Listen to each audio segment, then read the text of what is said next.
started, logistics. So, last reminders, I promise. I hope I did a slide for this. I may not have. I think I did. Ah, there we go. Last reminders. Ever, maybe. Talk to Bill when she shall appear. So, memo number 4. Due next week, next Tuesday. Make sure you do it. Chris has promised me to get the grades posted by dinner tonight. That's why he's not here right now. Frantically grading essays. I don't think that's actually why he's not here, but he's been texting me, and I'm like, Chris, if you can text, you should just probably be here. But 6 p.m., he's promised. Revised memos. Remember 181W people, please submit those. A lot of people already have. If you don't submit the revised memo, I will not pass you in my class. That will not be good if you are trying to graduate.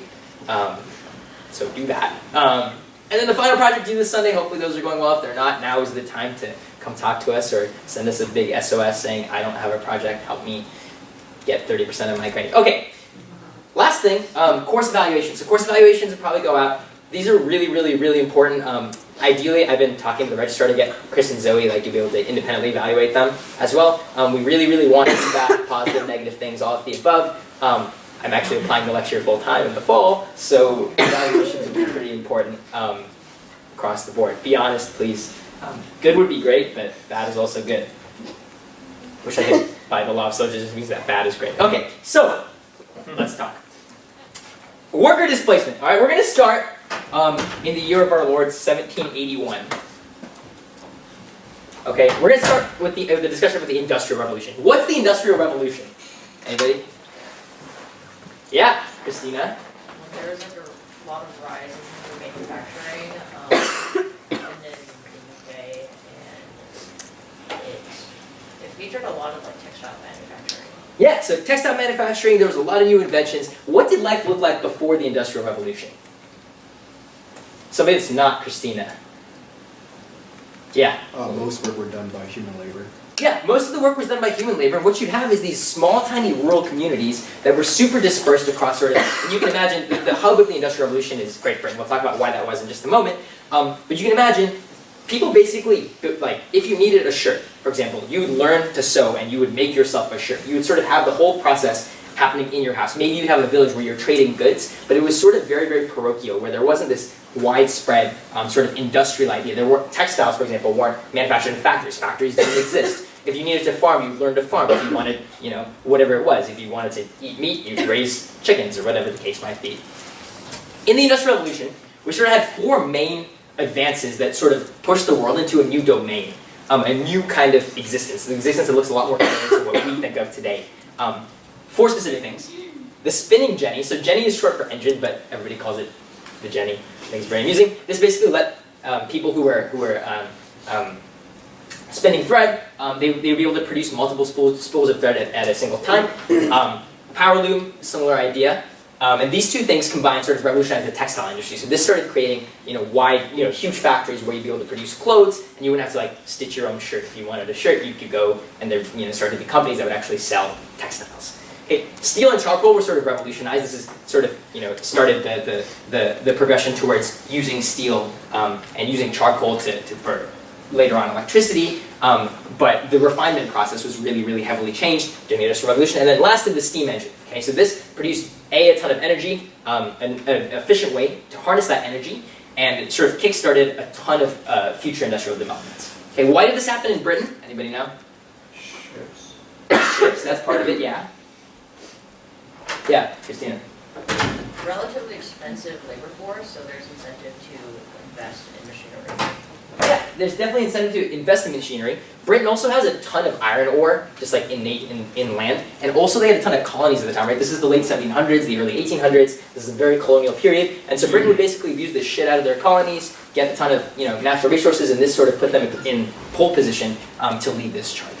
So, what happened as a result of the Industrial Revolution? It's kind of a large question to deal with. Yeah. So there's a lot of movement into the cities. Yeah, so the Industrial Revolution itself sort of led to urbanization as we know it today. Keep going. Anything else? Also, there are also a lot of strikes and protest against it because people who were previously employed would lose their jobs thanks to the machines outproducing them. That's exactly right. So machine production started to basically lose people their jobs. So can you guys see this in the back? Thumbs up. Can you see it? Yeah, yeah. What is this depicting? What's going on here? A little throwback to your U.S. history class if you took one. I guess it's British history. Anyway. Iron smelting. I'm sorry? Iron smelting. Iron smelting. Iron smelting. Sort of. They're using the tools that are required for iron smelting. Yeah. It was like the Luddites who went around. Yeah, these are Luddites. What's a Luddite? They're like anti-tech and anti-industrial relations. They went around like destroying all these machines. Right. Luddites were basically poor manual laborers whose jobs were taken by technology and replaced, and they sort of had no way to make a livelihood. They were really, really discontent, so they band together in groups. They were sort of based around this guy named Ned Ludd, who people think is vaguely apocryphal, so he didn't really exist, but these are sort of the galvanizing part of the movement. They'd go around and they'd go to factories, they'd take the tools, they'd smash equipment. Specifically, they tried to target the very technology that we saw on the previous slide, spinning jennies and power looms and steam engines, and they'd go and they'd just try to destroy them. And their idea was, if we could band together and destroy enough of this technology, maybe we can stop this from actually happening. Okay, so there were a lot of negative externalities from the Industrial Revolution, and specifically, we'll see this trend again and again and again in history, where whenever you create a technology that displaces a ton of workers, specifically displaces a ton of men, and you have a lot of unemployed men in working age, from like 20 to 30 or 20 to 35, you beget a ton of violence. You get a ton of civil unrest, and then you get a lot of violence. There are a lot of, obviously, positive externalities of the Industrial Revolution. The fact that we're all sitting here today is generally a byproduct of the Industrial Revolution. And when people look at this, they say, okay, well, the Industrial Revolution happened, a lot of bad things happening, there's a lot of counter-violence, so on and so forth, but in the long run, like, look where we are now. We've lifted tons of people out of poverty. That's correct. Capitalism, as a byproduct of the Industrial Revolution, has sort of been responsible for lifting, millions of people across the world out of poverty. And we have a stable society. But the thing is, the income inequality that was generated during the Industrial Revolution, the income inequality that's generated basically when poor people lose their jobs and rich people just become richer and richer and richer, has sort of been responsible across the 19th and the 20th centuries, certainly, for creating revolutions. Okay, so when we think about like the root causes of something like the Russian Revolution, or the root cause of something like the Cultural Revolution in China, right? These are incredibly, incredibly violent movements that are spawned directly by income inequality. Okay, and the Industrial Revolution itself is one of perhaps like the primary instigators of income inequality. Prior to industrialization, it was very, very difficult for you to become rich, right? Because you lived in a small rural community, sort of everybody's fighting the same battles day to day. Once you have industrialization, and once this leads to something like globalization, it becomes a lot easier for you. If you're rich, you buy a factory, the factory produces goods, puts a ton of people out of business, those poor people no longer have jobs, you have high unemployment, these people can't sort of fend for themselves, and then you have lots and lots of money, you sort of split the top from the bottom farther and farther and farther. And you see this recurring trend happen anytime we have sort of massive amounts of industrialization. So this Industrial Revolution in Britain is sort of called the first Industrial Revolution, and let's talk about where we are now. Okay, so in this Industrial Revolution, what happened is the very fabric, the fundamental ideas underpinning society were revolutionized by technology. And I think we're at a very, very similar point now, today. And let's talk about the progress rate of development. So in the Industrial Revolution, right, one of the biggest inventions was the steam engine. Okay, the steam engine, invented, I think, early 1800s. But steam engine, so like Christina said, the steam engine's productivity is one of the sort of the motivating factors that got rid of a ton of unskilled laborers. Because basically the steam engine could do things at a rate much, much, much more efficiently than unskilled workers. The steam engine itself, the productivity, its efficiency, sort of progresses very, very slowly. So it took 70 years for the efficiency to double and then 140 years for it to quadruple. Okay? Let's talk about technical efficiency and modern day technological efficiency, okay? Let's talk about something called Moore's Law. Does anyone know what Moore's Law is? That's not Christina, who has so far run the whole class. Yeah? Every 2 years, the amount of transistors go up, that doubles. Yeah, that's exactly right. So Moore's Law effectively looks like this. The time period is sort of plus a little bit, but generally today people say every 18 months the number of transistors on an integrated circuit doubles. What does that actually mean? Yeah. It means that our data or like computing capacity will grow exponentially, so that we won't really be limited in any way by like storage or like computing power. That's right. So this has to do with computational resources, right? It has to do with computational power. Essentially, the rate that computational power is increasing is unbelievable. Essentially, every 18 months, it used to be every 12 months, it was an empirical relationship, the power of computers doubled. If you just think back now from 1970, sort of when the first real personal computer started coming around, I think 1975 was the first desktop PC, to now, you can see this incredible trend. In 1975, there were 1,000 transistors on an integrated circuit. Now we have up to 20 billion? 20 billion, right? So the computational power is increasing at an astronomical rate. Has anyone had a relative or a parent or a grandparent or something that used to work at a computing company when computers first came out? Or has anyone seen what a computer used to look like? What a computer used to look like? Yeah. It was like a whole room full of vacuum tubes. Yeah, it's a whole room. So my grandpa was actually an early engineer at IBM. And I remember he always used to tell me this story about how the first time they went to see like the first like state-of-the-art computer, when it was like first day on the job, they went in and it was like 4 separate rooms. And that computing power, the computing power that's sort of spread across 4 separate rooms, can now be condensed into like the chip that's literally that big or something like that, right? So Moore's law is really the underpinning and the driving force behind today's technological revolution. Okay, this is very, very, very important to know. It's not as important to know what a transistor is, what an integrated circuit is. What is important to know is that computational power, and subsequently the price of computational power, is changing rapidly, day to day, and this is still going on. So the trend has slowed down a little bit. From about 1970 to about 2010, we saw empirically that every a year the number of transistors were double. But since 2010, sort of in the last 4 years, we've seen it more on sort of around 18 months. Now this is a huge deviation from when we think about like the steam engine that took 70 years to double in efficiency. You can think of this as a metric of efficiency. Our computational power is doubling every year. So whereas we thought that the steam engine revolutionized society, technology in the form of computational resources is exploding and is incredibly, incredibly efficient, and this is happening super, super, super, super fast. To kind of put this in perspective, this is kind of a difficult plot to understand, so I'll let you soak it in for just a moment. But this has to do with the integration of biology and computer science, and specifically the advancements of modern day technology. Okay, this is a graph that's purported generally by a guy named Ray Kurzweil. Does anyone know who Ray Kurzweil is? Yeah? Who's Ray Kurzweil? Or are you not? Yeah, I mean, he's like a futurist. He's the one that predicted the singularity. Yeah, so Ray Kurzweil was this guy who was a child prodigy, and he actually ran a keyboard company. He created these the Kurzweil keyboard. If you've heard of that, this is Ray Kurzweil. Really kind of rid his own coattails. I think he's a little bit eccentric, but he's written a bunch of books. Super, super smart dude, and his sort of canonical occupation right now is quote-unquote futurist. He basically makes outrageous predictions to the future, and generally many of them come true. So he created this graph.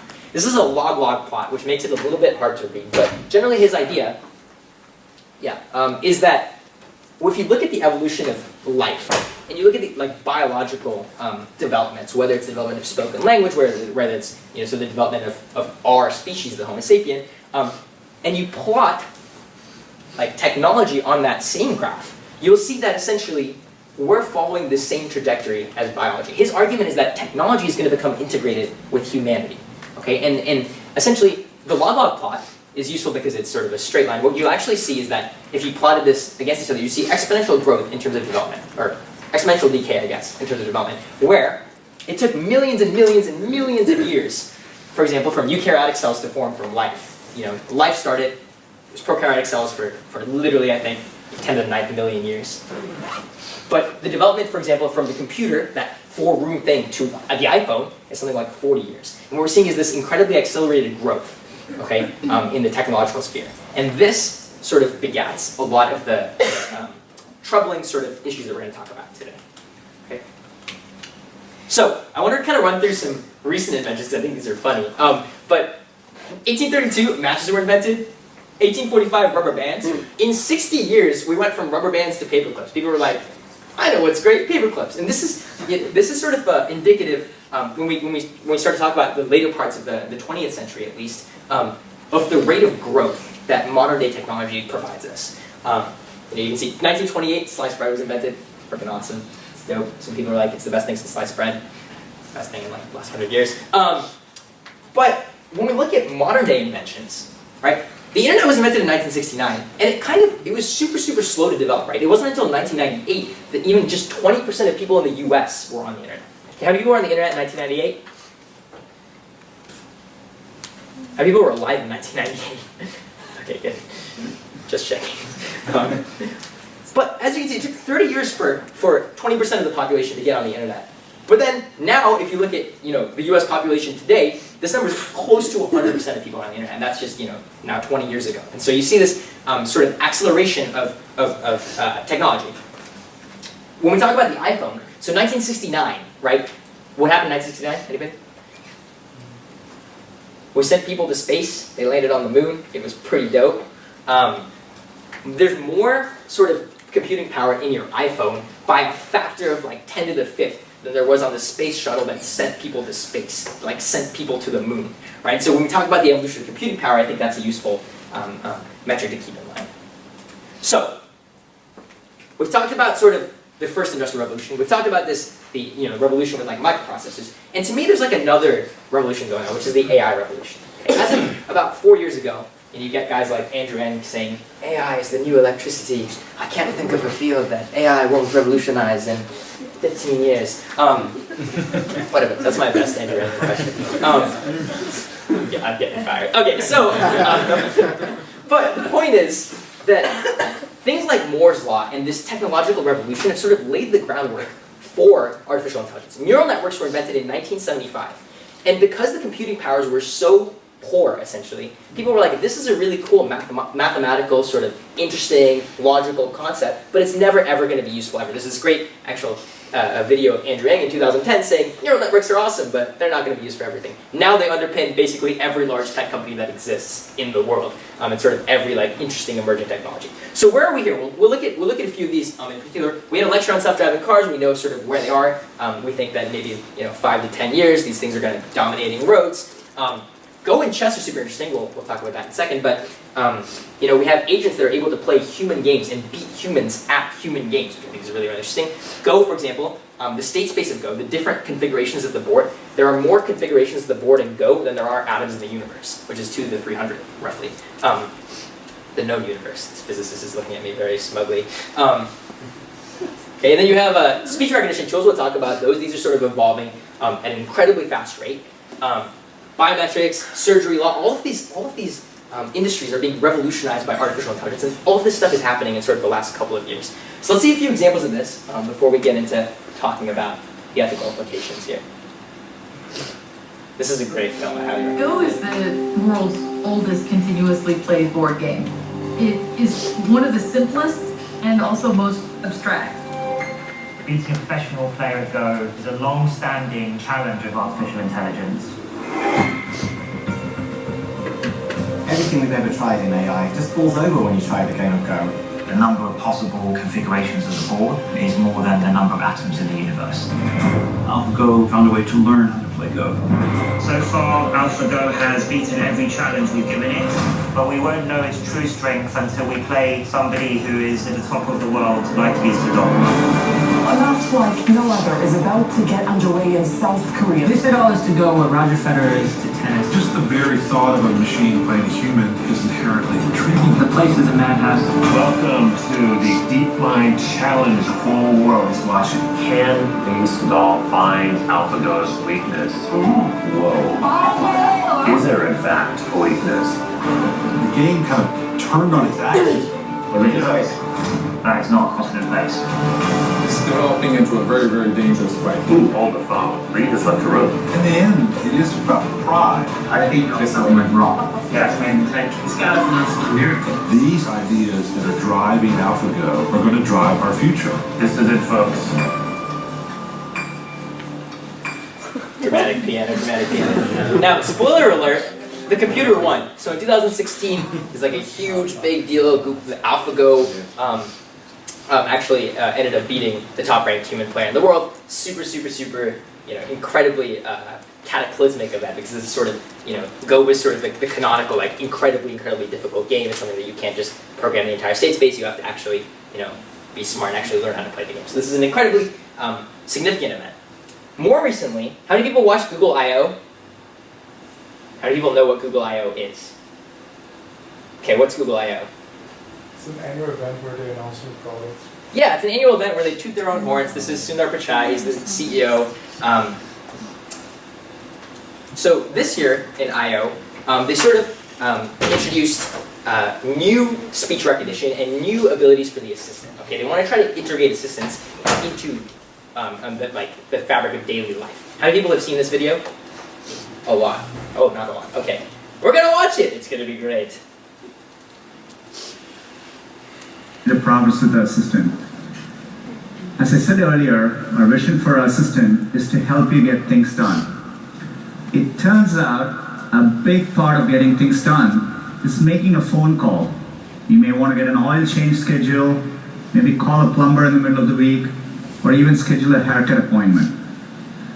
You know, we are working hard to help users through those moments. We want to connect users to businesses in a good way. Businesses actually rely a lot on this, but even in the US, 60% of small businesses don't have an online booking system set up. We think AI can help with this problem. So let's go back to this example. Let's say you want to ask Google to make you a haircut appointment on Tuesday between 10 and noon. What happens is the Google Assistant makes the call seamlessly in the background for you. So what you're going to hear is the Google Assistant actually calling a real salon to schedule the appointment for you. Let's listen.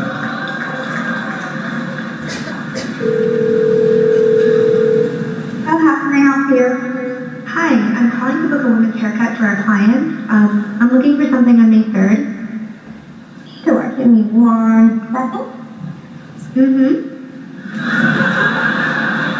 Sure, what time are you looking for around? At 12 p.m. We do not have a 12 p.m. available. The closest we have to that is a 1:15. Do you have anything between 10 a.m. and 12 p.m.? Depending on what service she would like. What service is she looking for? Just a woman's haircut for now? Okay, we have it 10 o'clock. 10 a.m. is fine. Okay, what's her first name? The first name is Lisa. Okay, perfect. So I will see Lisa at 10 o'clock on May 3rd. Okay, great. Thanks, great. Have a great day. Bye.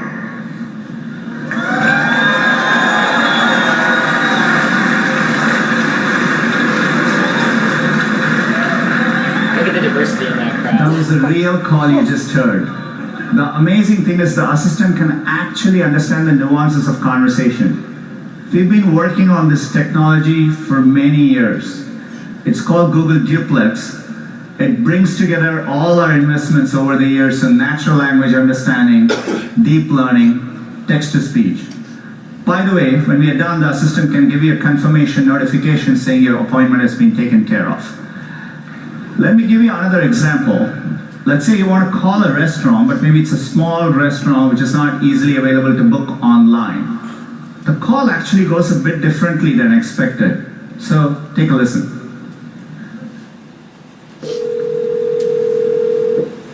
Can I hear you? Hi, I'd like to reserve a table for Wednesday the 7th. For 7 people? It's for 4 people. 4 people? When? Next Wednesday at 6 p.m. Oh, actually we reserve for after 5 people. For 4 people you can come. How long is the wait usually to be seated? When, tomorrow or weekday or? For next Wednesday, the 7th. Oh no, it's not too busy. You can come for 4 people, okay? Oh, I gotcha. Thanks.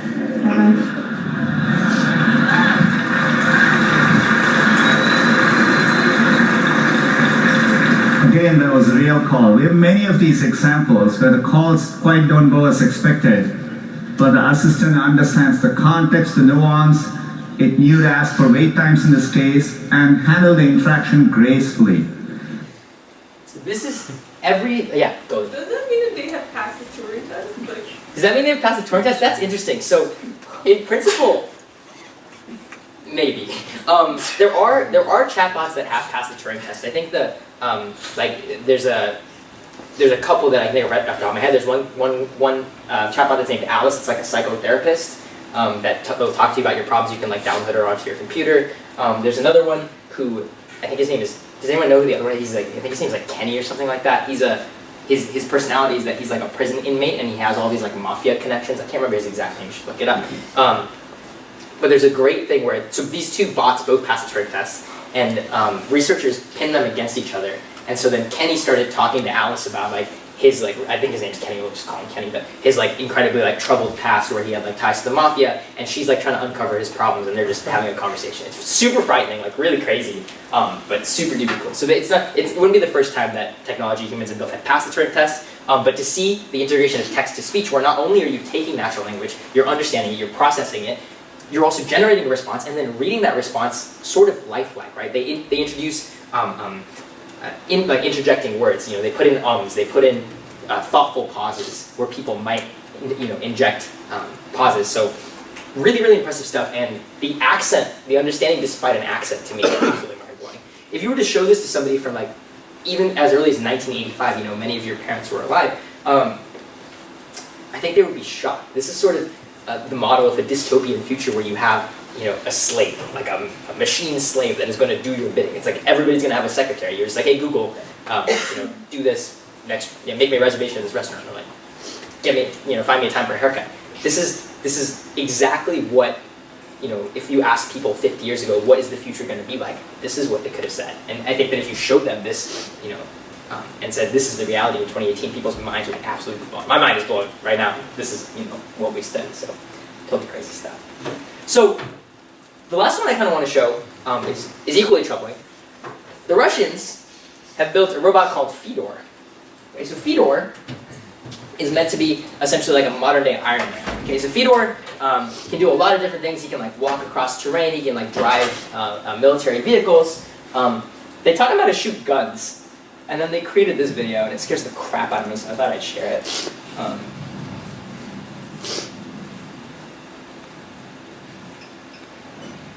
That's Fedor. They made him look like Darth Vader, somebody said to me earlier today.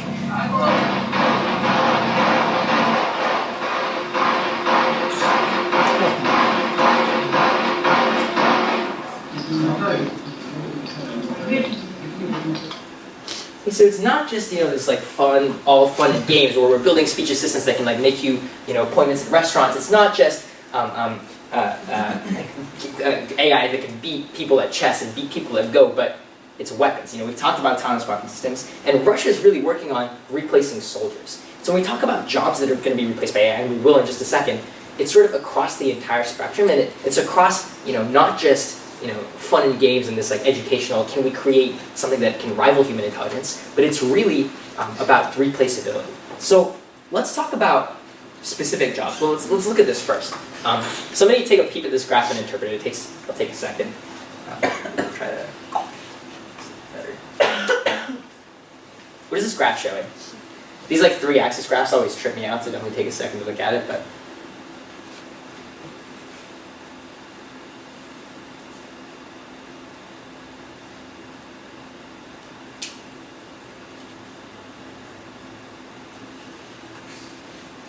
all right, somebody take a shot. What are we seeing here? Yeah. So even though the number of employees is decreasing, the output of the sector is increasing?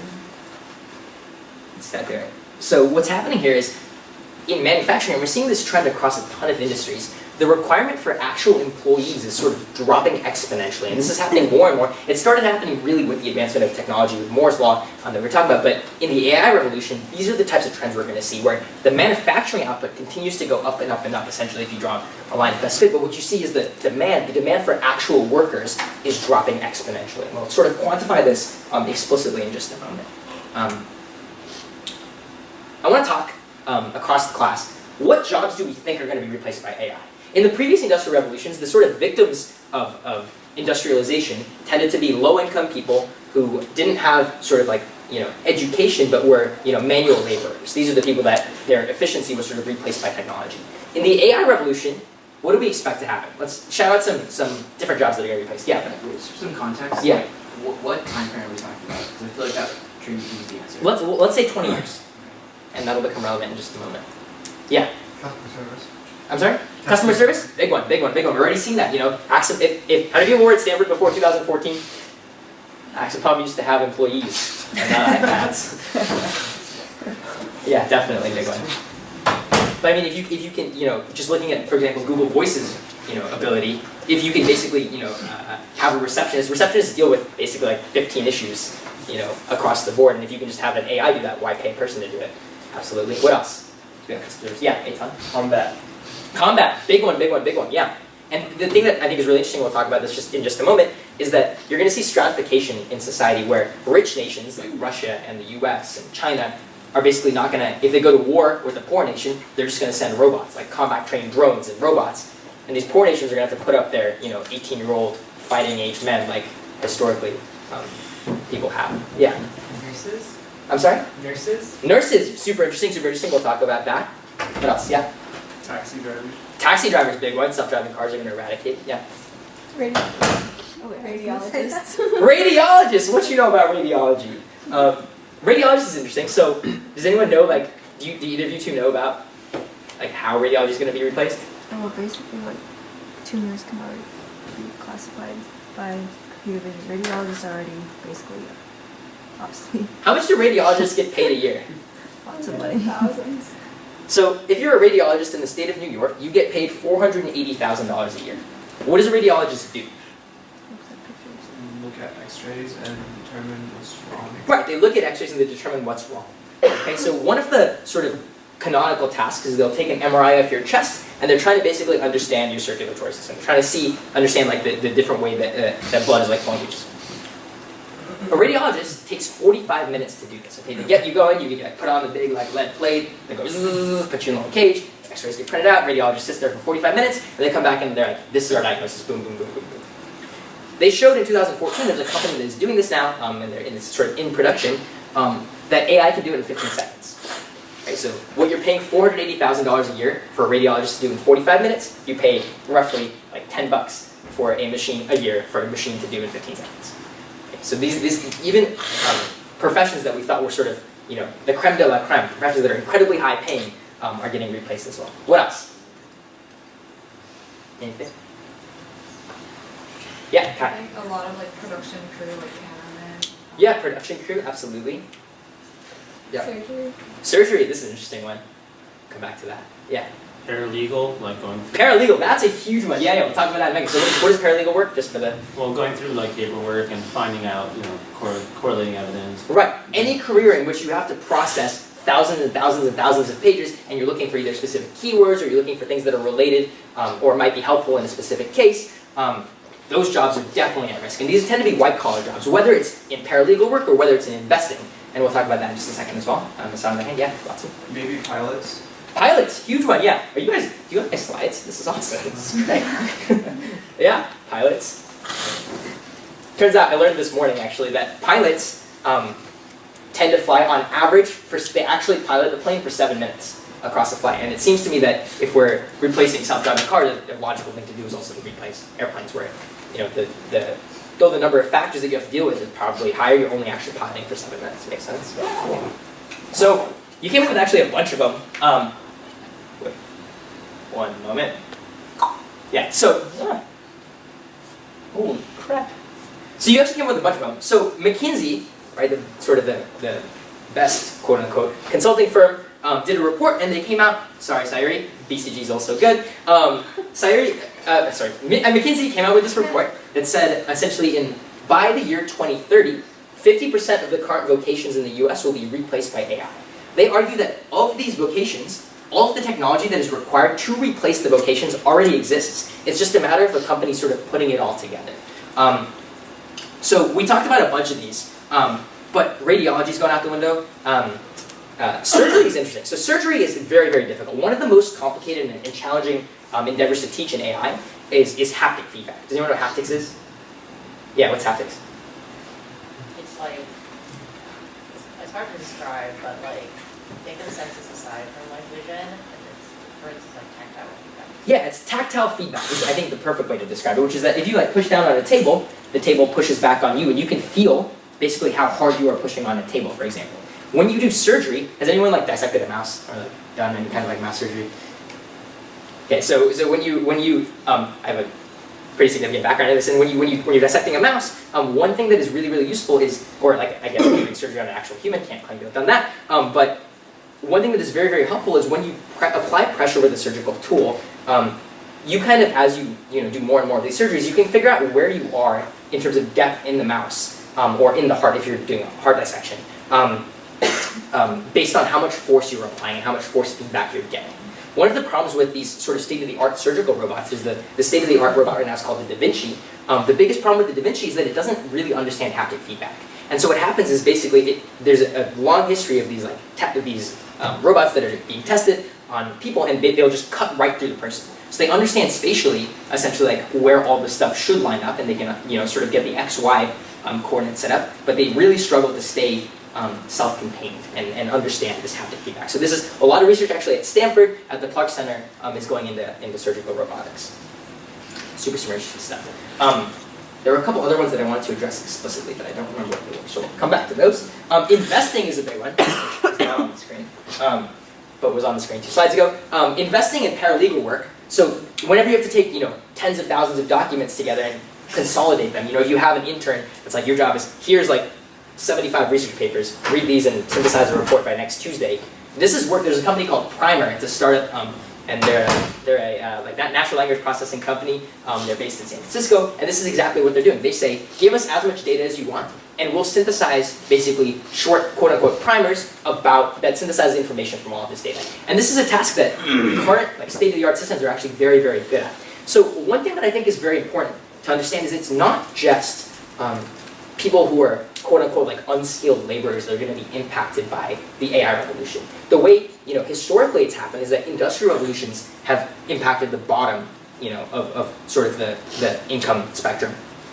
Here what's going to happen is a lot of people who have quote-unquote white-collar jobs are going to lose their jobs. Like a radiologist who has been through 10 years of training specifically to do this job and is an incredibly high-paid person is going to lose their job. In the future, perhaps, surgeons might lose their work. And so this is a really, really significant development across the board, not just specifically for low-paying or low-income people.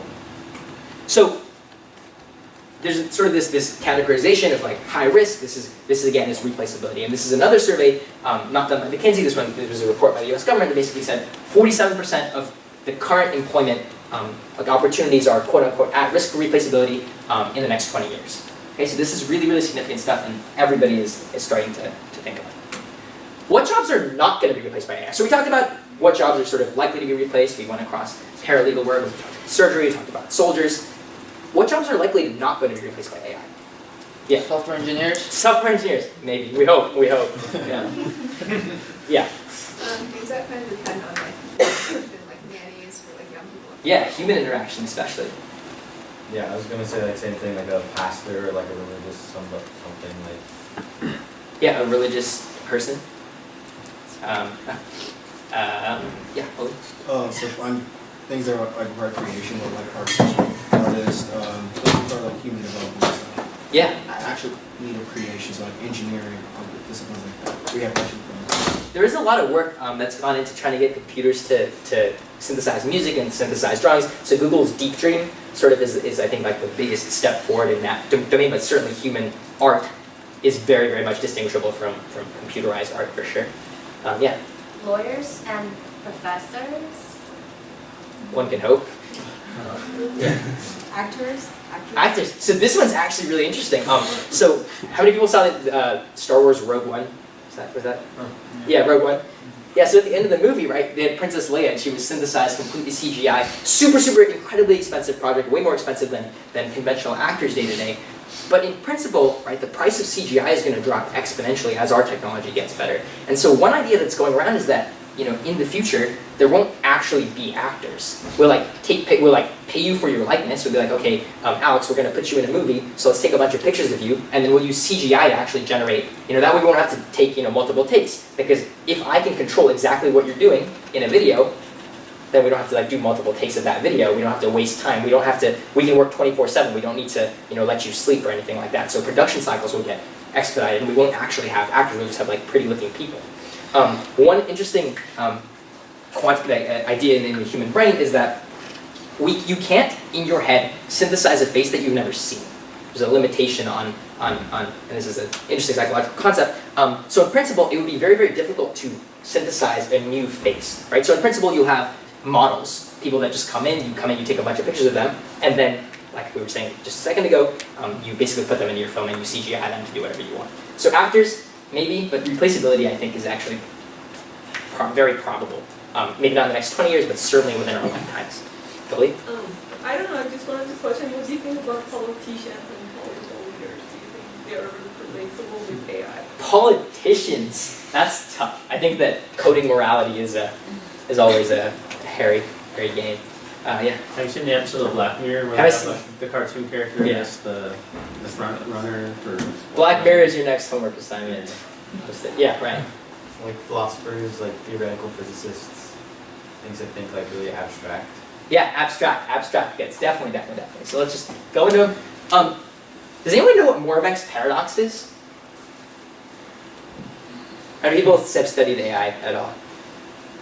Yeah, they never told you. So I learned this, I think, when I was in high school, but they've never mentioned it in an actual AI class. Moravec's paradox is this interesting concept that was sort of understood and predicted in the 90s, and it's certainly come true, which is to say that tasks that we think are easy as humans tend to be very, very, very challenging for AI. There's this inverse relationship. And tasks that humans really struggle with, if I told you, your homework assignment is to read 1 million pages, right? You'd be like, well, not by Tuesday, I hope. But a computer would be like, okay, I'm done. What now? What next?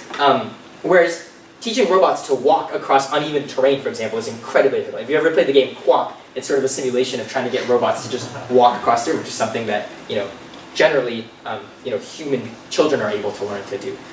Whether it's speaking, whatever the case might be, if it's incredibly easy for a human, it tends to be pretty difficult for computers and vice versa.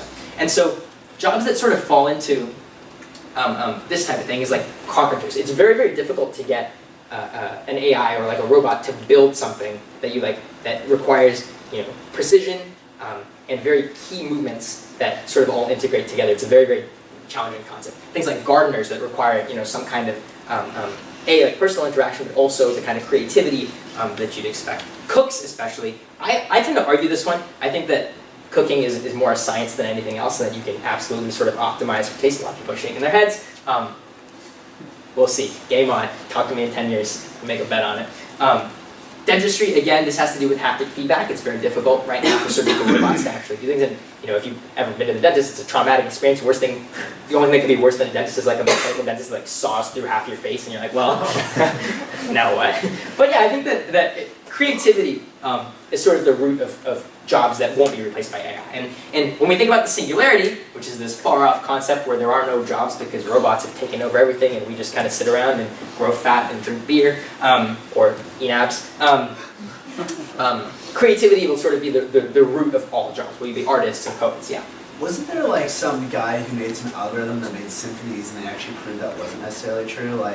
They came up with the algorithm basically made classical music, so it was an algorithm that came out with music, and they had some unheard of Bach symphony and then a new composer. Yeah. And they had a group of professional musicians and all these classical experts, and they asked them which one's which. And if they identified the algorithm one is Bach,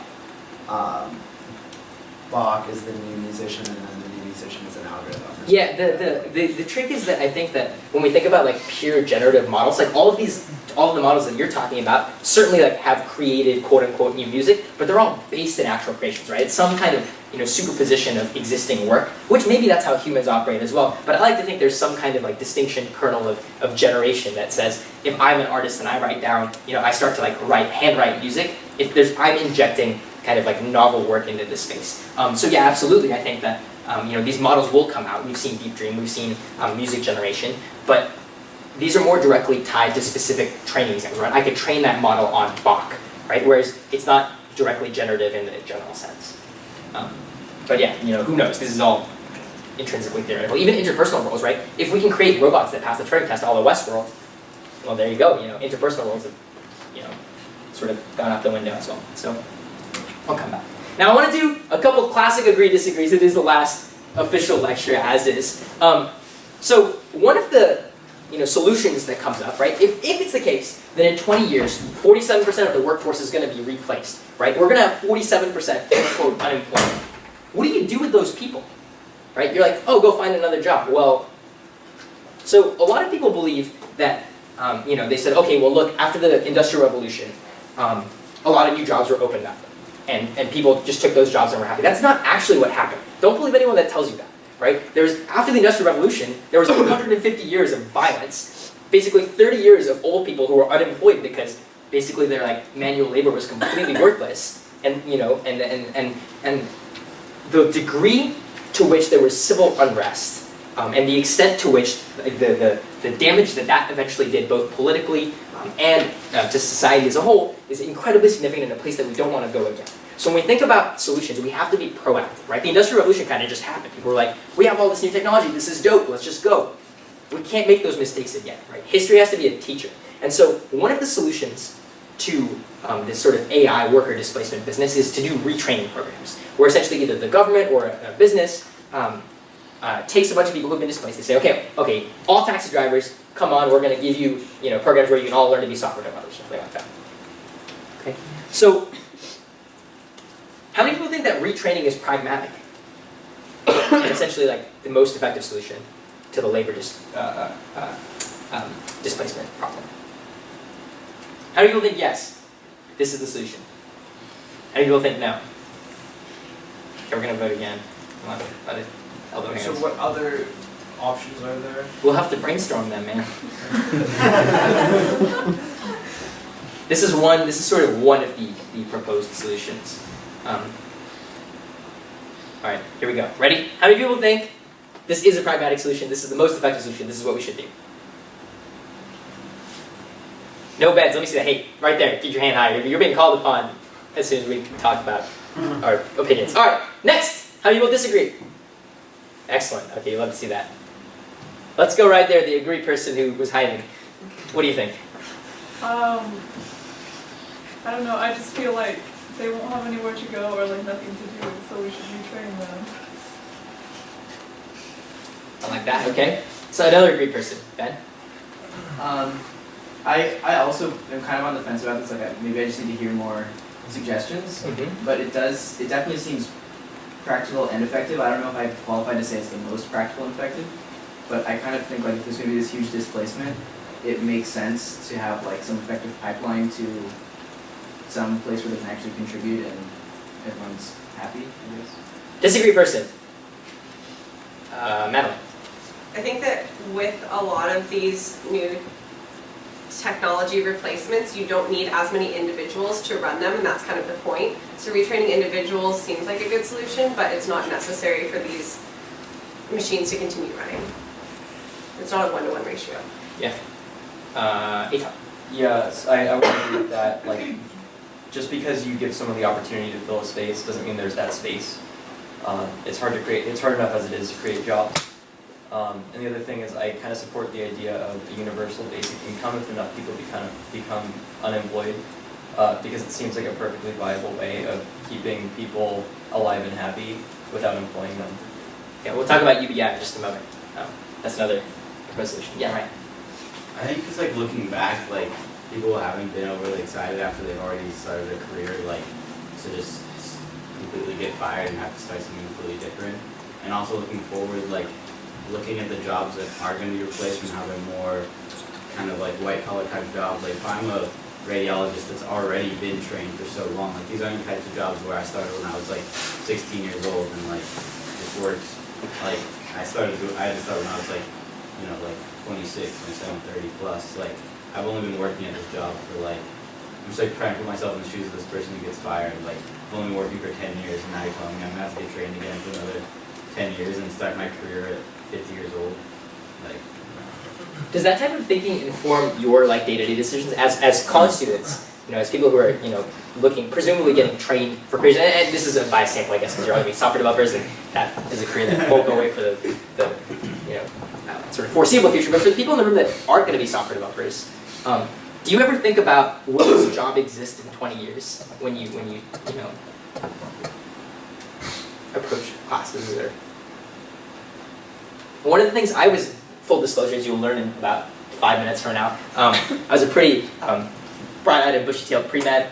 Was super into, basically did all of pre-med here. Was really excited to go to med school. Really wanted to be a doctor. Still kind of want to be a doctor, honestly. But replaceability was definitely one of the core reasons that made me think about, reassess my decisions. Because if, as Ryan was saying, radiology, for example, takes you 10 years, whatever the case might be after college, to be a doctor after you go to med school for 4 years, probably take a gap year, then do your residency for 3 years, and then do your specialization for 4 years. You're talking about like 15 more years of school after you graduate. If you want to be like do like neurosurgery or something, right? You're going to start your career at age 37.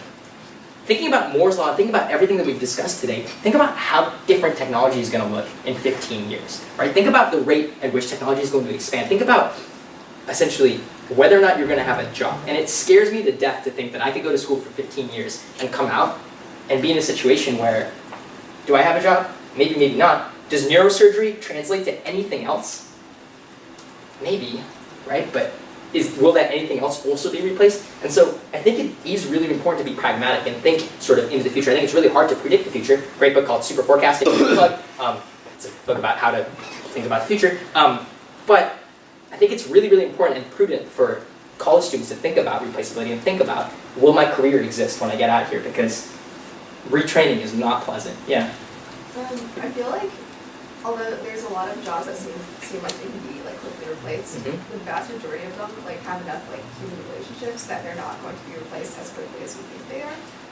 Like for example, like my sister is an accountant, and I always like am like, oh, do you think your job's going to be replaced? And she's like, no, because there is like a lot of this client relationship that matters so much more than the actual like computation that you do. And like I don't think that's going to change within like the next 20 years, maybe after, but I don't think it's going to be that early. Yeah. It's one thing that I thought was pretty interesting that Alex and I found was it called mechanical turk? Oh yeah. Yeah, so like Amazon has this thing called, so when we were doing research for our study, we came across this website called Dear Tech People, and it's this group of, I think like 4 people who pretty much, to fill in the missing data on like diversity statistics on different tech groups, did like a scan of LinkedIn and took people's faces and names and tried to like figure out what race and gender they may be. And as part of that, they use something called Mechanical Turk, which is like, I don't know what type of people they're employing, but it's like pretty much for all of the kind of difficult cases, they have people manually sorting based on like what they look. So I guess like there's also, while most of LinkedIn is being displaced, there are some cases where due to AI, they are hiring more people. I know that's kind of a special case, but maybe if there are ways to like reintegrate, human labor back in, that'd be kind of an exciting thing that would be less, I think, I don't know if retraining individuals, but if people want to do it as well, it might be. You know what the wages look like for Mechanical Turk? I have no idea. Yeah, so Mechanical Turk is like, if you're a data scientist, Mechanical Turk is like the place you go for like slavery. Like you go and you're like, hey, I have 10 million. It's effectively slavery. It's like indentured servitude. You're like, I have 10 million like images. Look at these. Have you ever done Mechanical Turk? But I have. Indentured servitude. And yeah. I remember looking at the list for mechanical turking, and it was like, you have a task and it paid me 5 cents. Right. I'd take 5 So cents. I can be like, I have 10 million images. Here's $4. There you go. Like. Also, one mechanical turk, well, as you said, like all the time the minimum wage is assumed, and also in research it's assumed that it's public people with no expertise. So like a neurosurgeon after 15 years of school cannot go work in mechanical turk because it's assumed to be a public like place that are normal people with no expertise. That is not one. Yeah. Me? Yeah. Yeah. Okay, I will mention a couple things. One, like you view Mechanical Turk as if like they just dump 10 million images in front of you. It's not like that. It's just like if you have some free time, you just like go to Mechanical Turk and start labeling images, and then if you make some extra money. Correct. And then you can stop whenever you want. It's not like you have to finish after 10 million images. But amortize that cost over the amount of time that Yeah. you're Okay. spending. Yeah. It doesn't pay that well. That's the thing. The other thing I want to mention is about labor displacement. Earlier in the class, you yourself mentioned that a $400,000 radiologist could be replaced with a $10 machine. That means that who makes the job in 10 minutes, that the radiologist does in like maybe an hour. Well, that means that the costs are going to go down too, right? Yeah. That's like what 40 times the cost. So maybe that means that these tasks, maybe medical tasks, are not going to be as expensive anymore. Maybe people are not going to need that much income anymore too. I think that's So absolutely maybe true. Yeah, that's just one thing. Right, the benefit of technology, and you saw this in every industrial revolution, is that it drops the prices of goods because goods become easier to produce. Now you're not paying for 100 hours of labor of somebody like farming, but you have a machine that's doing it for you. You're not paying somebody to sit there and like spin you a t-shirt right on the spot, but you have a machine to help you do that. So definitely prices will drop. The question is like what to do with people. So let's go and talk about. Ooh, this is an interesting one. It's a little spicy. Let's do universal basic income first. So what's UBI? Eitan, did you mention that? Was that you? What's UBI? It's just the idea that everyone should make sort of like really low living salary without having to work at all, and everyone gets it. Right. And if you want extra, you can work. Right. So this is basically a government-provided amount of money, and then they go to every person. They're like, and generally the goal of UBI is for it to be livable wage. So everybody can sort of take this money and they can use it to survive. They can buy food. They can basically buy shelter and survive in society. So Qatar is a country that has UBI. I think either Finland or Norway tried it and they just got rid of it. They tried a sort of simulation of it for like a year or something like that. There were a bunch of problems and they got rid of it. But this is something that is starting to come up more and more when we think about replaceability. Okay. How many people think that UBI is a good solution to displacement on this giant scale? How many people think not? All right, 50. Yeah, I like that. All right, somebody who said yes. Thoughts? Somebody who hasn't spoken today would be awesome. Yeah. The idea that a job is a requirement for every human being is, I think, a very dated idea that fell back to the time when there was more labor there was more labor to do than there was labor to do it. And now that we're on the opposite side of that spectrum, where we're trying to create policy that creates jobs for people because we have this idea that everyone needs a job. I think that rather than taking that approach, we can take the approach of what we value is humanity and all the pleasure that comes from being a human and living a joyful life, and that doesn't require having a job. In fact, maybe a job is something that takes away from that. Someone, yeah. I was just going to disagree with that. I think that working is a fundamental part of being human. I think all humans need to work in general. But I do think this would be a good solution for, like, in the short term, people that are getting, like, fired and they're 40 years old. Like, it makes sense, like, to give them a kind of like a compensation, kind of like a layoff compensation. But I think if people are just being born and like they already have this income that they're going to make and they never have to work a day in their life, like I don't know if that's the right solution. Yeah, possible. You mentioned people living a joyful life and maybe job is taken away from that, but I don't see how they will be able to live a joyful life with a basic income that is only enough for them to live. Right, that's what universal basic income is, right? That's like the money that will make them survive. That's like the least radical version of it. Yeah. Okay, somebody else? Yeah. Yeah, I used to be like super against this because I was like pretty strong capitalist, like fiscal conservative. I was like, I don't think UBI, but I just think it's like there's really no other solution. You have like mass unemployment in every sector. Like you can't, like there's not enough jobs to go around, and if you like value someone, if you like pay someone based on the value they can create, and then something automated can always create more value, like I don't think they should starve.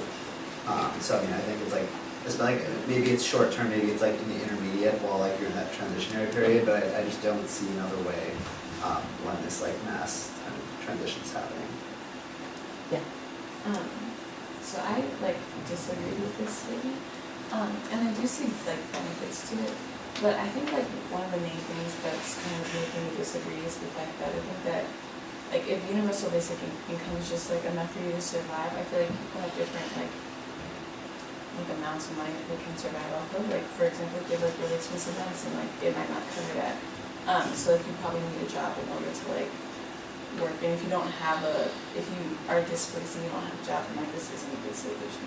So I think that like it might be maybe a good start, but I think that some people are still going to want jobs but they can't get them. So I think it's still a problem.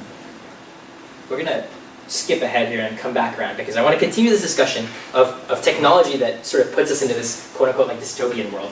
And the technology that is perhaps most, I don't think that CRISPR technology sort of does the things that the general public thinks that it can do, but I think it's the step to start thinking about gene editing. So we're going to use this as a platform to talk about gene editing really, really quick and to sort of end this course. So CRISPR technology, I used to be a huge bio geek, so we're going to talk about some biology. We're running short on time, keep looking at the clock, which is not on the wall. But how many people have heard of CRISPR? All right, bio nerds, your turn to sort of get up here. Okay, so how does the human immune system work? Does anybody know? It's a super, super complicated system. I used to work in a hematopoietic stem cell lab. There's all these charts on the wall, but give me like a 4-word summation of what the immune system does. Yeah. You have two types of like systems. One is like based on antibodies and just recognition of Yep. like, foreign bodies. Yep. And then the other is a cell-mediated response, which like is more like based on like helper cells and like B cells and T cells that like phagocytize like things like life and stuff. Right. So when you get a disease, right? Let's say you get not the common cold, but let's say you get some disease. So you get chickenpox or something like that, right? What actually happens in your body? Oh, this is a complicated question. Let's not do that. Let me just put it this way. So there's two systems. This is good. Let's start there. There's two systems. There's two kinds of immune systems. There's the innate immune system. There's the adaptive immune system. Adaptive immune system is what people think about when they think about the immune system. It's like you get sick, you don't get that sickness again. How does that actually happen? There's two ways that happens. So there's number one, antibody response. This is what Andre was talking about. Antibodies are these little immunoglobulins, and what happens is you have these things. They're called memory B cells. And what they do is when you get sick the first time with a particular condition, the memory B cells like show up and they're like, okay, I'm going to remember that I've seen this before, and now I know exactly like what this thing looks like. I know exactly sort of how to recognize it, either from its cell surface or whatever. And then what these memory B cells do is they create antibodies. Okay, what do antibodies do? Antibodies are these little guys that look like this. They're incidentally, I used to have an alpaca at the med school, and the reason we had alpaca was because alpacas have these things called nanobodies, which are like shaped differently, but do the same thing as antibodies that are super dope. But it has nothing to do with anything. What do antibodies do? Yeah. They mark antigens. They mark antigens, right? So what they do is they're sort of specific, and you have like a little antigen coming along, and the antibody goes and it binds to it, and then what happens? And then the cells can like recognize it, and then Right, the antibody is like a little flag. It sort of binds to the surface of this antigen, and it's like, yo, blow this guy up, and then they'll get phagocytosed, which is dope. Okay, and then what's a cell-mediated immune response? What cells do this, Andrea? T cells. T cells! Okay, so these are the canonical working parts of the adaptive immune system. Okay, and they go and they'll usually what they'll do is they'll bind to antigens and they'll make sure that they don't work functionally. They don't necessarily call like phagocytes to come like blow the thing up, but they'll in some way make it non-functional. Okay, so these things are sort of like floating around in your blood system. When you get exposed to a new antigen, your body's like, holy fucking shit, let me see if I've seen that before, and then something happens. Bacteria, specifically Streptococcus pyogenes, don't have that. Okay, what they look like is, what they have is this. Okay, this is called the caspase system. This is important, or very important to know. These right here are the, this is a really shitty drawing, but it was in a very good YouTube video. But you have a caspase, which is a big enzyme. Okay, and what happens? What does a caspase actually do? Anybody? Bio people? No? Okay, good. So, let's talk about it. So you have a bacteria. So this is bacterial DNA, and then this is a horrifying illustration. And what you have here is you actually have the CRISPRs, which are these repeated palindromic sequences. Okay, they're palindromic because you read them the same way in both directions. And then here, you have sort of these specific regions. Okay, and what these regions actually correspond to is the same thing that your immune system does. So your immune system has B cells that basically memorize when they've seen an antigen before. What Streptococcus pyogenes does is it actually remembers. It says, okay, I had an antigen try to attack me. I had something like E. coli come in, and this thing tried to basically inject itself into my DNA and fuck my DNA up. And what it says is, let me remember the DNA the injected DNA that I've seen before. Okay, and so it sort of writes it into its own DNA code, and it intersperses these CRISPRs, these repeated palindromic sequences around these chunks. So these chunks, the blue guy, the red guy, and the green guy, are basically pieces of DNA that were copied from foreign DNA that was sort of injected into the cell. Okay, so what happens is when you have when you're a little bacteria boy, and there's like a little this is a little antigen right here. This could be E. coli. What they do is they like hop on your cell surface and they like inject DNA into your actual cell. And there's this floating boy right here. What happens is that this is a very scientific approach to science. All my science people are like, holy shit, this guy's butchering this. But what you have is you have a caspase. The caspase basically comes down here and it looks at it, says, have I seen this piece of DNA before? Okay? And if it has, what it does is it will basically go there and it'll destroy the DNA. If it hasn't seen the DNA before, what happens? Hopefully I have a slide for this. I don't think that I actually do. But if it hasn't seen this DNA before, essentially what happens is it'll copy the DNA and it'll inject it, insert it into the DNA here. So if this DNA has never been seen before, it'll sort of be appended onto this record, such that if this antigen is ever seen again, the cell will be able to recognize it. The interesting thing about the caspase, the actual part that's functionally useful for everything else, is what it does is it cuts DNA, and it specifically cuts DNA. So what happens is you have this CRISPR RNA, which is basically a transcript of that results from copying this DNA. And then what it does is it tries to match it and then cut the DNA out. Okay. So what essentially you can think of this like a caspase as is something that can cut DNA. Okay, and it specifically cuts DNA. So you can say like, here's a DNA sequence. Basically cut this out when you find it in the longer sequence altogether.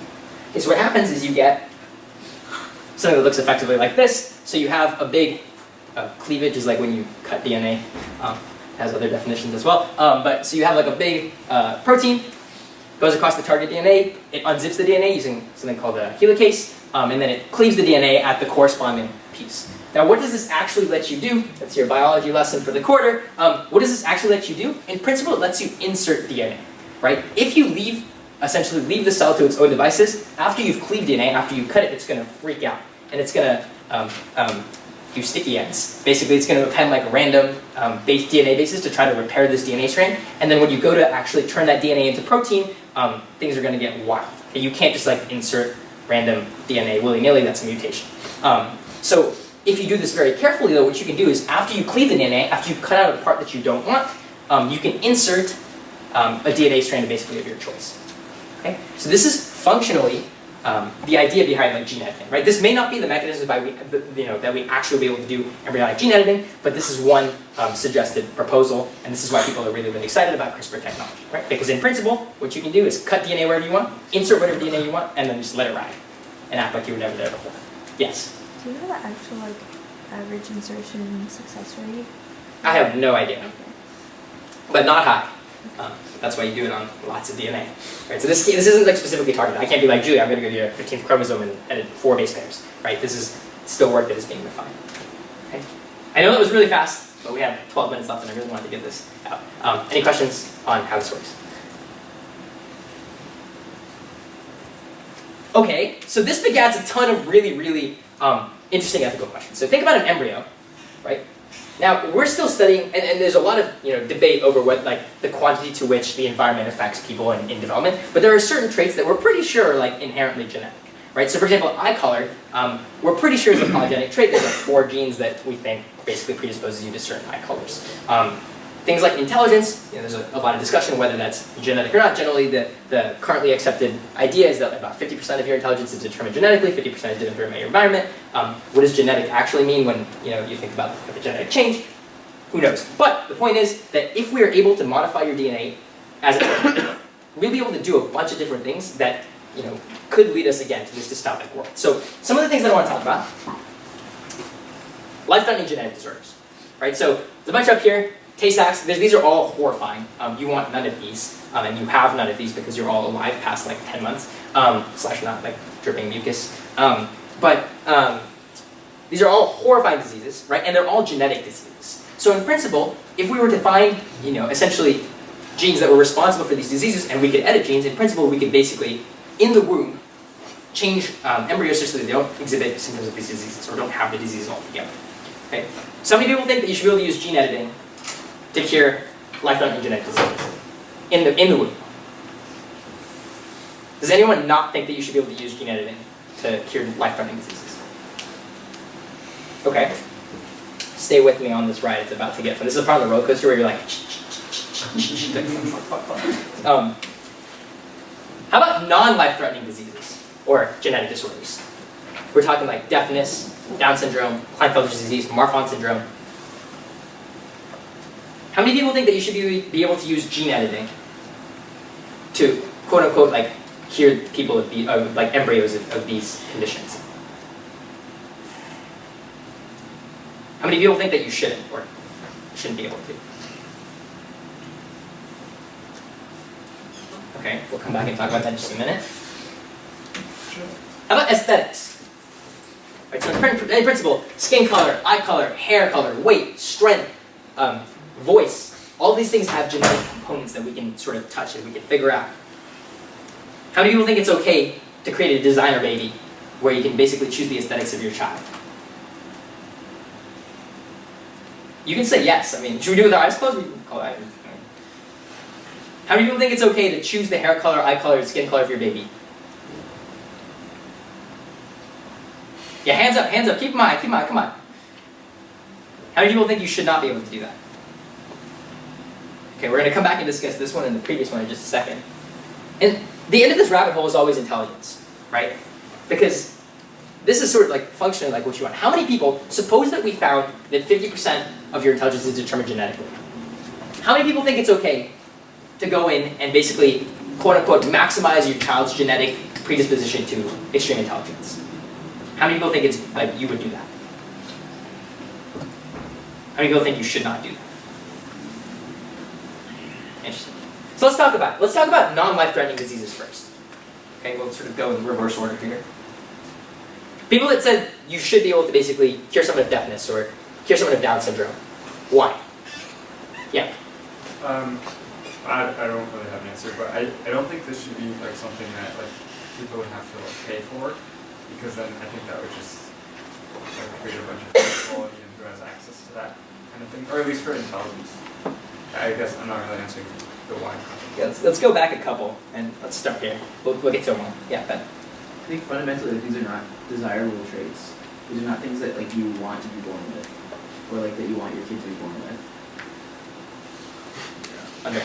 I would disagree. I think there's like a lot of communities that support this, and like I think there's been a lot of studies that ask deaf people like what their life is, and like for example, like, there's a study that's on like kids with Down syndrome and families, and like on average they report like 99% satisfaction rate with their disorder, and like that's a lot higher than for normal people. So us saying like, oh, they definitely wouldn't want this, like that's just you injecting your own. Wait, but you said satisfaction rate with their disorder? Yeah. Compared to normal people? Well, normal people don't have 99%. But I mean, what is the satisfaction on? Satisfaction, like based on like happiness, happiness levels, whether they would change their disease, whether the family sees their like child or member of the family with Down syndrome as a blessing or as a burden, more as a blessing as a burden. Like, there's just a lot of studies that say that like, given the like, I feel like we shouldn't aim to change these things genetically, just like use like our resources to increase the support for people that are already dealing with this. Yeah. I think from an evolutionary standpoint, if everyone will be able to choose the desired outcome, then if one disease comes and then maybe like one of the non-life-threatening genetic disorders actually would offer the individual an advantage, then the entire humanity will wipe out because now everyone does not have this trait. Existential threat.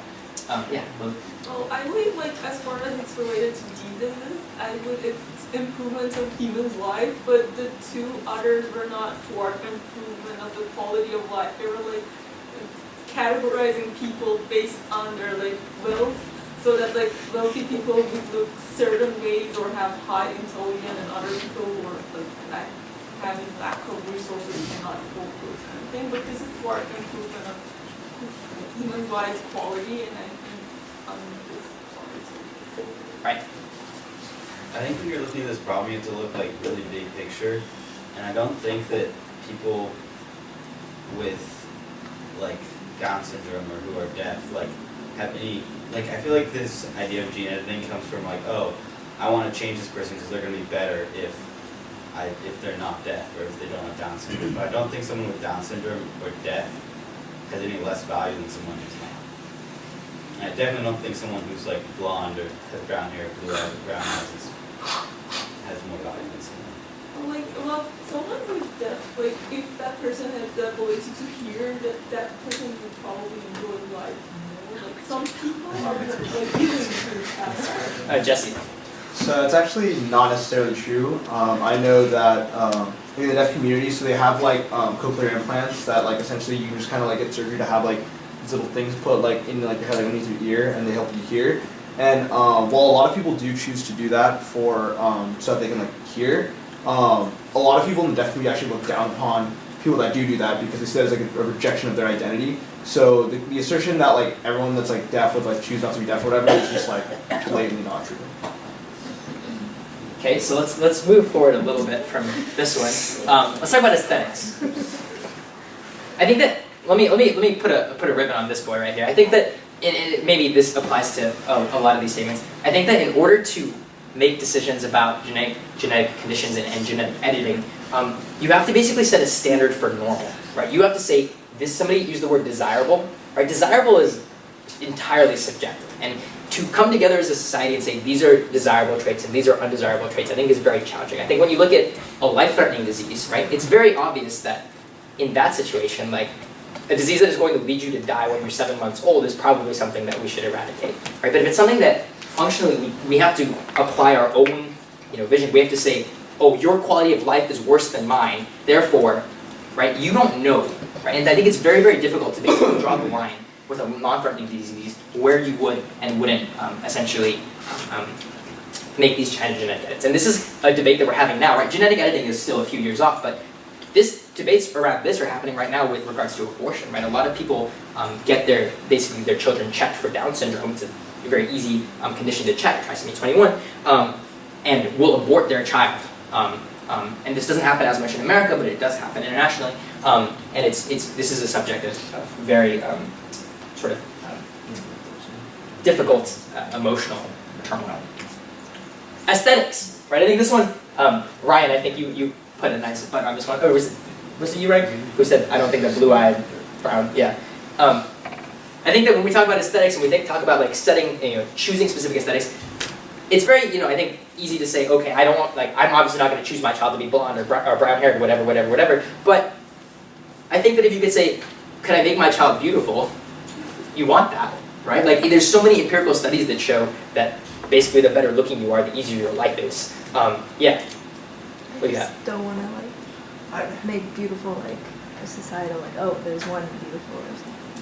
Yeah, absolutely. I mean, again, it's the exact same idea of setting a societal standard for what you think is better or worse necessarily. Yeah. Well, also it could come down to you wanting an easier life for your kid, and that would come based on just societal pressures and stereotypes that already exist. So would you choose for your child to have different height, different body composite, weight, different skin color, sexuality, right. And if you value any of those things, then using this completely undermines that principle of diversity. Right. Exactly. I think aesthetics are fundamental. They're not an end in and of themselves. I think what they're good for is they signal that some of your genes are desirable. Yeah. Which is kind of, it doesn't have any intrinsic meaning. And improving the aesthetics of your kid, I think it's a zero-sum game where if everyone's more beautiful, no one is. Because the only thing it really changes is who you choose as a romantic or sexual partner. And that's kind of where I want to go, which is to say that it's not going to be the case that this technology is available to everybody. Okay, and so we have been talking a lot about AI. We've been talking a lot about the type of revolution that's going to come out of this. I think the thing that we have to be most concerned about and the most cognitive of is the stratification of society. Right? In the past, income inequality gets exacerbated by things like the Industrial Revolution, and you have a society where incredible amounts of violence sort of come up. We have this empirical relationship between income inequality begetting violence or begetting dissatisfaction. In a world where we have dystopian technology, whether it's AI, whether it's designing babies, whether it's bionic exoskeletons or soldiers that are robots, cyborgs, whatever the case might be, we're entering a world in which your income and your place in society is going to basically dictate how powerful you can be, right?